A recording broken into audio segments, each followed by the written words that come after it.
में जिस तरीके से भारतीय जनता पार्टी एनडीए गठबंधन है, उसके बारे में जो खबरें आई कि बड़े पैमाने पर जो है बीजेपी के खिलाफ वोटिंग हुई है, उसके बाद जो बयानबाजी हुई है, आप उसे किस तरह से देख रहे हैं? मोदी साहब ने अपनी औकात दिखा दी है। कोई आदमी तवक्को नहीं कर सकता कि किसी मुल्क का प्राइम मिनिस्टर इस लेवल पे जाएगा। हैरत तो इस बात पर है कि इलेक्शन कमीशन ने उनको नोटिस देने के बजाय पार्टी को नोटिस दिया है। तो इलेक्शन कमीशन जो है वो भी अपनी आखिरी सतह पे आ गया है और इलेक्शन कमीशन ने ये साबित कर दिया है कि ये कमीशन जो है ये पार्टी के लिए काम करता है, मुल्क के लिए नहीं। हकीकत तो यह है कि इस वक्त इलेक्शन कमीशन को इनके खिलाफ एक्शन लेना चाहिए था, इनका इनका इनका प्रचार रोकना चाहिए था और यह हमेशा हुआ है। हर इलेक्शन में जब किसी ने वायलेशन किया है तो उसे 24 घंटे, 48 घंटे, 3 दिन, 2 दिन के लिए रोका जाता था। अरे कम से कम आप 6 घंटे के लिए रोक देते तो ये सिग्नल तो जाता कि भाई आप मजहब के नाम पर वायलेशन नहीं कर सकते हैं। एक पूरी कौम को आप घुसपैठिया बता रहे हैं और इलेक्शन कमीशन खामोश है। मैं तो हैरत ज़दा हूँ। मैं तो समझता हूँ कि सुप्रीम कोर्ट को भी सो मोटिव लेना चाहिए था और इससे जो अंदाज़ा हो गया है कि मोदी साहब की सोच क्या है, वो किस हद तक नीचे जा सकते हैं। पूरी दुनिया में मजाक उड़ गया और मैं तो बार बार ये बात कहता हूँ कि बीजेपी वालों को क्या हुआ है। बीजेपी वालों की जिम्मेदारी है, कुछ लोग तो बीजेपी में पढ़े लिखे हैं, वहां भी समझदार लोग हैं। ठीक है, आपकी आइडियोलॉजी अलग है, हमारी अलग है, आपकी पार्टी अलग है, हम अलग है, लेकिन बीजेपी में भी तो कुछ संजीदा लोग होंगे, जरूर हैं। वो क्यों खामोश हैं? उनको चाहिए था कि इस संविधान को बचाएं, इस मुल्क को बचाएं, या बिल्कुल तय कर लिया है कि हम मुल्क चलने नहीं देंगे। और अगर यही रवैया रहा तो मुझे लगता है कि जिस तरीके से सेकेंड फेज आ रहा है, 28 सीटों पे इलेक्शन हो रहा है आज और 59 सीटों पे अभी तक इनका कब्जा था, मुझे ये लगता है कि इसमें भी 20-25 सीटें ये कम कर हो रही हैं इनकी। और जब इसका अंदाजा इनको होगा तो मुझे लगता है, खौफ आता है कहीं ऐसा ना हो ये माँ बहन की गालियां बकना शुरू कर दें। ये उस स्टेज पे आ गए हैं और यकीनी तौर पर इस फेज में बिहार में, यहाँ यूपी में और राजस्थान में, आसाम में, कर्नाटका में तो जो इलेक्शन हो रहा है वहां तो ये सुई पर कर रहे हैं, हार रहे हैं बिल्कुल टोटल। और मैं समझता हूँ कि इस बार जो इनको पिछली बार इस फेज में 59 सीटें मिली थी, मैं समझता हूँ कि इस बार कम से कम 20 से 25 सीटें इस फेज में भी कम होंगी। और जब कम होंगी उस वक्त मोदी साहब फिर और क्या करेंगे। लेकिन अफसोस दर अफसोस, एक इतना अजीम मुल्क और उसका प्राइम मिनिस्टर इस लेवल पे जा रहा है, कोई बात ही नहीं करता है वो, सिवाय इसके कि हिंदू मुसलमान कर रहा है, मुसलमानों को टारगेट कर रहे हैं, कोई मुद्दे पे बात नहीं हो रही है, किसी बात का जवाब नहीं दे रहा है, झूठ पे झूठ और झूठ पे झूठ बोलते बोलते अब आवाम तंग आ गई है। मैं समझता हूँ कि 4 जून को यह जनाजा बड़ी शान से उठेगा और मोदी और ख़ासतौर से उनके साथी जो गुजरात के बंधु हैं, इनसे भी इनकी पार्टी हिसाब पूछेगी कि तुमने इलेक्शन भी हराया, मुल्क का माहौल ख़राब किया, भाईचारा तोड़ा और मुल्क में ये जो फसाद की फिजा खड़ी की है, इसके ऊपर मैं समझता हूँ कि बीजेपी के लोग बोलेंगे। अभी पोजीशन ये थी, आज से चंद महीने पहले मीडिया ये हल्ला करता था कि साहब मोदी नहीं तो कौन। अब जब लोगों को अंदाजा हुआ कि मोदी बुरी तरीके से हार रहे हैं और पिछड़ रहे हैं, तो फिर ये जो आखिरी चरण आएगा, इसमें इनको 200 सीटें लाना भी इनके लिए मुहाल होगा। और फिर सवाल जनता नहीं करेगी, बीजेपी के वो मुहज़्ज़ब लोग, वो अच्छे लोग जो बीजेपी में हैं, वो इनसे बदला लेंगे, इसलिए कि इन्होंने बीजेपी को तो खत्म ही कर दिया है। अब बीजेपी नाम की कोई चीज नहीं है। मोदी और मोदी और मोदी, यहां तक कि मैनिफेस्टो ये कह रहा है कि मोदी की गारंटी है। अरे, तुम्हारी गारंटी तो 15 लाख की भी थी, तुम्हारी गारंटी तो 2 करोड़ की भी थी, और तुम्हारी गारंटी तो किसानों की आमदनी डबल करने की भी थी। अब कौन सी गारंटी दे रहे हो भाई? कोई गारंटी तुम्हारी पूरी हुई है, लेकिन मोदी की गारंटी, ये मैनिफेस्टो बन रहा है। जो संजीदा वाकई बीजेपी के लोग हैं, मैं आपके जरिए कहना चाहता हूं उनसे, वो क्यों खामोश हैं? बाद में उनसे भी पूछाएगा जनता कि भाई तुम ऐसे लोगों के साथ क्यों रहे जो मुल्क को तोड़ने के और मुल्क में बर्बादी फैलाने के और जहर फैलाने के लिए एक शख्स बैठ गया और उसने अपनी पोजीशन वाज़ेह कर दी कि वो किस लेवल तक जा सकता है। नहीं, तो आपको लगता है कि बीजेपी के नेताओं को आगे आना चाहिए और प्रधानमंत्री ने जिस तरह से एक पद पे रहते हुए, जो एक संवैधानिक पद है, जी देश का सबसे बड़ा, आप राष्ट्रपति के बाद मान लें जी कि वो सबसे बड़ा पद है जी भारत में, जो सिस्टम है सरकार चलाने का, जी जाहिर है कि प्रधानमंत्री करता है। और प्रधानमंत्री जब एक विशेष समुदाय को टारगेट करता है, तो जाहिर है कि इसका असर सीधे तौर पर जो है जनता के ऊपर पड़ता है। आपको लगता है ऐसी सिचुएशन में, जबकि सबका साथ सबका विकास की बात भारतीय जनता पार्टी कहती है, अब बीजेपी के नेता इस पूरे मामले पर प्रधानमंत्री के इस बयान को लेकर के सवाल पूछेंगे? देखिए, ऐसा है कि मैं तो बिल्कुल वाज़ेह बात कर रहा हूँ। कोई आदमी मुस्लिम कम्युनिटी का अगर कोई इस तरह का मामूली आदमी भी बयान देता है, तो सारे इस मुल्क के मुसलमान खड़े हो जाते हैं, उसकी मुखालफत करते हैं। जिनको आप आतंकवाद के नाम से पकड़ते हैं, जायज़ या नाजायज़, आज तक किसी मुस्लिम लीडर ने उसकी हिमायत करी है? लेकिन हमारे यहाँ ये हो गया है कि साध्वी प्रतिज्ञा जब पकड़ी गई, तो बीजेपी के लीडर उसे जेल में मिलने में गए, उसकी हिमायत भी की, उसको एमपी भी बनाया, उसके लिए इलेक्शन भी लड़े।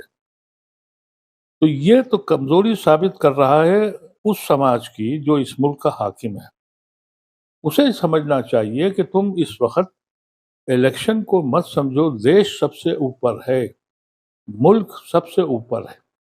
इस वक्त तो मुल्क बचाने का मसला है, और अगर ये कैफियत रही और अभी भी बीजेपी वाले खामोश रहते हैं, तो मैं समझता हूं कि वो देश के लिए बहुत नुकसान करने जा तो रहे हैं। आपकी नजर में बीजेपी का जो राष्ट्रवाद है वो झूठा है? मैं बीजेपी के बारे में तो नहीं कह सकता हूं, लेकिन ये जो एक गैंग पैदा हुआ है, बीजेपी में अटल बिहारी वाजपेयी की सरकार भी थी। अटल बिहारी वाजपेयी ने कभी भी बिलो द बेल्ट किसी को हिट नहीं किया। अटल बिहारी वाजपेयी की सरकार ने कभी ये इस तरह की गुफ्तगू नहीं की। मुहज़्ज़ब लोग थे, पढ़े लिखे लोग थे। यही फ़र्क है मोदी की सरकार में और वाजपेयी की सरकार में। इसलिए कि वाजपेयी की सरकार मुहज़्ज़ब सरकार थी, इस मुल्क के आईन, इस मुल्क के संविधान पे यकीन करती थी। मौजूदा सरकार न इस संविधान को मानती है और न इस यहाँ की तहजीब के फॉलो करती है। यही वजह है कि वो बार बार कह रहे हैं कि 400 दिला दो, हम संविधान बदल देंगे। अब जब ये सोच हो, अगर संविधान खत्म हो गया तो इस मुल्क के तो टुकड़े हो जाएंगे। लेकिन ये लोग जिस तरीके से आए हैं और बीजेपी के सपोर्टर्स इनको सपोर्ट कर रहे हैं, ये बहुत हैरत अंगेज बात है, अफसोसनाक बात है। और मुझे समझ में आता है कि आज नहीं तो कल, और इस इलेक्शन में जो 2 फेजेस हुए हैं, इससे मुझे लगता है कि मेजॉरिटी कम्युनिटी जो है, जो कभी इनके साथ थी, वो भी तशवीश में है। और भक्तों को छोड़ दीजिए जो 15-20% हैं, बेचारों के पास रोजी रोटी नहीं है, नौकरी नहीं है, और उनकी समझ में ये बात आती नहीं है। कहते हैं कि विकसित देश बन गया। कौन से तुमने स्कूल खोले हैं भाई? कौन सी यूनिवर्सिटी बनाई है? कौन से अस्पताल बनाए हैं? कौन से रिसर्च सेंटर बनाए हैं?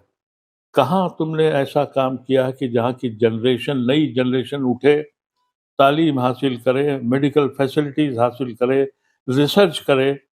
अरे कुछ तो किया होता।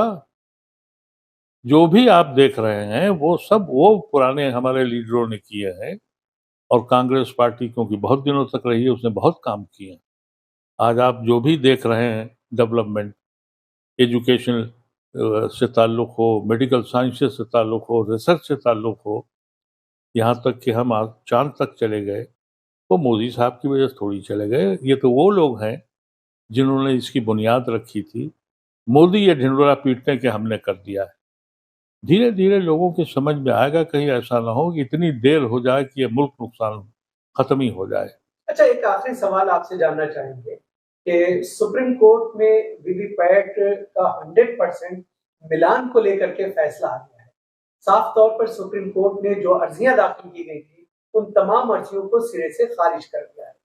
तो जो एक मिलान की बात कही जा रही थी और जिसपे एक तरह से ये कहा जा रहा था कि वीवीपैट के साथ जो है जो पर्चियां हैं उसको मिलाया जाएगा, वो पूरी तरह से खारिज कर दिया गया है। इस पूरे फैसले का चुनाव पे किस तरह का असर आप देख रहे हैं? देखिए, जब आवाम को एतबार न हो, और आवाम को एतबार ईवीएम पे नहीं है, हम ये तवक्को करते थे कि कम से कम सुप्रीम कोर्ट ये करेगा कि 5% जो अभी मिलान होता है, कम से कम 50%, 55%, 60% मिलान की बात अगर कर ली जाती, तो फिर अवाम में कॉन्फिडेंस डेवलप होता। मैं डिसअपॉइंट हुआ हूँ इस जजमेंट से, क्योंकि ये एक बुनियादी बात है। हो सकता है कि ना हो रहा हो, इतना ना हो, कम हो, ज्यादा हो, लेकिन परसेप्शन तो ये डेवलप हो गया है कि ईवीएम में बेईमानी होती है। और ये हमने कई इलेक्शन में देखा कि जहां आखिरी वक्तों में इलेक्शन लड़ रहा होता है, यानी नेक टू नेक जहां फाइट होती है, जिसका इलेक्शन आखिरी वक्तों में डिक्लेयर होता है, वो 99% रूलिंग पार्टी के फेवर में जाता है। तो इसका मतलब यह है कि वहां मशीन कुछ काम करती है। ये एक बिल्कुल क्लियर बात है। ये डिसअपॉइंटिंग है, क्योंकि सुप्रीम कोर्ट को ये देखना चाहिए था टेक्निकलिटीज के बजाय। अब सुप्रीम कोर्ट ने तो ये भी नहीं देखा कि पॉलिटिकल पार्टीज के लोग जेल में हैं। अगर उनको आप बेल दे देते तो क्या फर्क पड़ता है, भाग जा रहे थे यहाँ से। आपने उनका हक छीन लिया अपनी पार्टी चलाने का। आपने उनको इस बात का मौका नहीं दिया कि वो अपनी पार्टी के नुमाइंदों की नुमाइंदगी कर सकें। और बेल के बारे में बार बार ये कहा जाता है कि बेल जो है वो आपका हक है।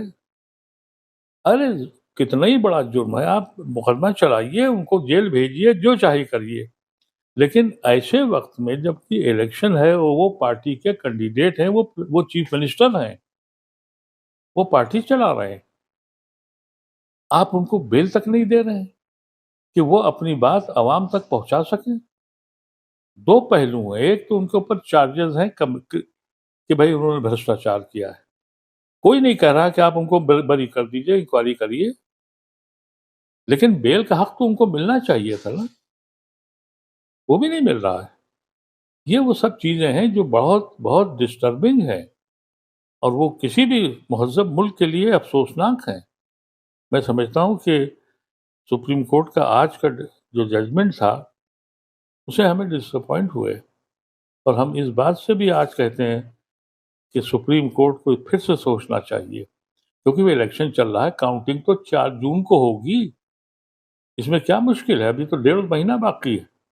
1.5 महीने के अंदर वो अगर इसकी बढ़ा देते, और ख़ास तौर से उन लोगों को जिनको सब जानते हैं कि ईडी और आईबी और सीबीआई, ये जो ऑर्गेनाइजेशन, जो संस्थाएं हैं, ये इंटेंशनली कर रही हैं उनको इलेक्शन से रोकने के लिए। तो अगर यही रवैया रहा तो अफसोसनाक होगा।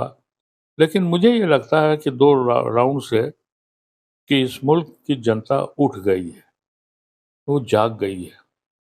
ये कुछ भी करें, ये इक़्तिदार में वापस आने वाले नहीं है। ये एक खुशाइन बात है, और हमें उम्मीद है कि जब ये रिजल्ट निकल आएगा तो शायद अदालत को भी एहसास होगा कि उसने गलती करी। है।